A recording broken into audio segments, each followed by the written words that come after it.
June 28, 1997, Las Vegas. 16,000 people in the arena, millions more watching worldwide. And Mike Tyson does something that will follow him for the rest of his life. But this wasn't about anger. It was about a broken man hitting his breaking point. This story actually starts 7 months earlier. November 9th, 1996. Tyson walks into the ring against Evander Holyfield. He's the favorite. He's supposed to win. Iron Mike, youngest heavyweight champ ever. The baddest man on the planet. This fight is meant to be his comeback, his redemption. Instead, Holyfield dismantles him. 11 rounds of control, backing him up, hitting him clean, making him look ordinary. Round 11, the ref stops it. Technical knockout. Mike Tyson is humiliated on global television. But the loss isn't the worst part. It's how it happened. Holyfield uses his head, literally. Headbutt after headbutt. Some accidental, some not so much. And the referee does nothing. Tyson complains. His corner complains. Nobody listens. And Mike leaves that ring carrying something heavier than defeat. Unprocessed rage, the kind that doesn't fade, the kind that waits. 7 months later, the rematch is set. June 28, 1997. Same venue, new referee, Mills Lane, a guy known for control. Tyson trains obsessively. He wants revenge. He needs it, not just for the loss, for the humiliation. But under the surface, something's wrong. Mike Tyson isn't okay. Prison changed him. 3 years behind bars reopened childhood wounds that never healed. Now he's back, expected to be Iron Mike again, invincible. But he's not invincible. He's barely holding together. Cus D'Amato is gone. The man who raised him, shaped him, gave him purpose.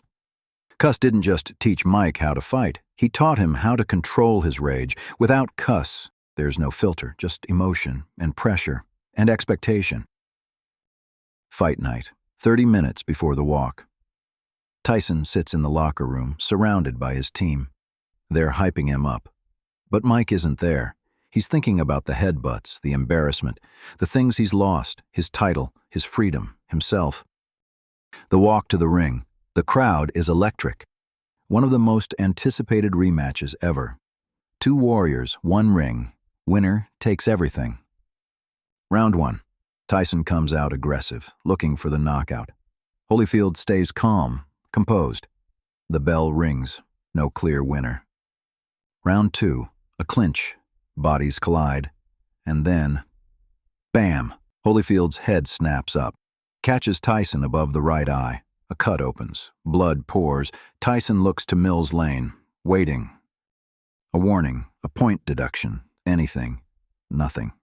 Accidental, the ref says. And just like that, history repeats itself. Something snaps inside Mike, not his toughness, his control, his trust in the system, his belief that rules matter. Round 3 starts. Tyson is different now, wilder, sloppier, reckless. His corner screams for calm. But Mike isn't listening. He's not in a boxing ring anymore. He's back in Brooklyn, where rules don't exist, only survival. 2 minutes, 19 seconds in. Another clinch. The ref hasn't separated them yet. And Mike Tyson bites, hard. He rips a chunk of cartilage from Holyfield's right ear and spits it onto the canvas. The crowd explodes. Nobody understands what they just saw. Holyfield stumbles back, hand to his ear. Blood everywhere. The damage is real. Mills Lane deducts 2 points. 2 points. Not a DQ. The fight continues. Tyson's corner is losing it. But Mike isn't thinking, he's reacting. Another clinch. And he bites again. This time, the left ear, clear, intentional. That's it. Disqualified. The arena descends into chaos. Fans throw debris. Security rushes in. This isn't boxing anymore. It's a riot waiting to happen. Tyson is escorted out, still raging, shouting, trying to get back, and in losing control. He loses everything, his license, his reputation, his legacy, 10 seconds and 20 years destroyed. The aftermath is brutal. $3 million fine. license revoked. The media calls him an animal, a savage, a disgrace. He becomes a joke, a punchline. The bite defines him more than any victory ever did. At the press conference, Mike tries to explain, his eye swollen, his voice shaking, not from fear, from emotion. He butted me, he says. Nothing was done. Nothing. Nobody cares. They don't want context. They want the monster. They don't want pain. They want a headline. But this wasn't madness. It was trauma. Mike grew up in Brownsville, Brooklyn. Violence was survival. Cus gave him structure. Boxing gave him control. Prison took that away. In that ring, when nothing was done, Mike wasn't a champion. He was a wounded child, lashing out the only way he knew how. It took him 20 years to understand that. And then, something unexpected happened. Mike Tyson and Evander Holyfield became friends, real friends, commercials, interviews, Oprah. Oprah asked, "Why did you do it?" Mike didn't dodge it. "I was hurting," he said. "I didn't know another way." Holyfield listened, and then said something shocking. "I forgave Mike a long time ago. He was in pain. I understood."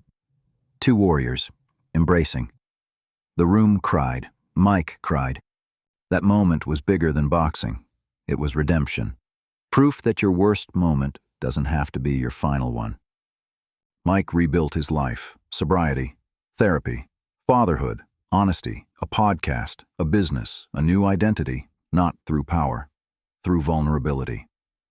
The ear bite will always be part of his story, and it should be, because it reminds us.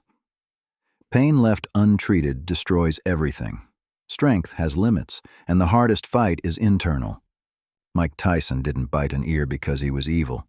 He did it because he was broken and didn't have the tools. Owning that, changing because of it, that's what set him free. Today, Mike doesn't make excuses. He says, "I was wrong. I lost control. I hurt someone. And that's growth, not fists. Truth." The baddest man on the planet learned something brutal. His greatest opponent was never Holyfield. It was himself. And the real victory, saving his own soul.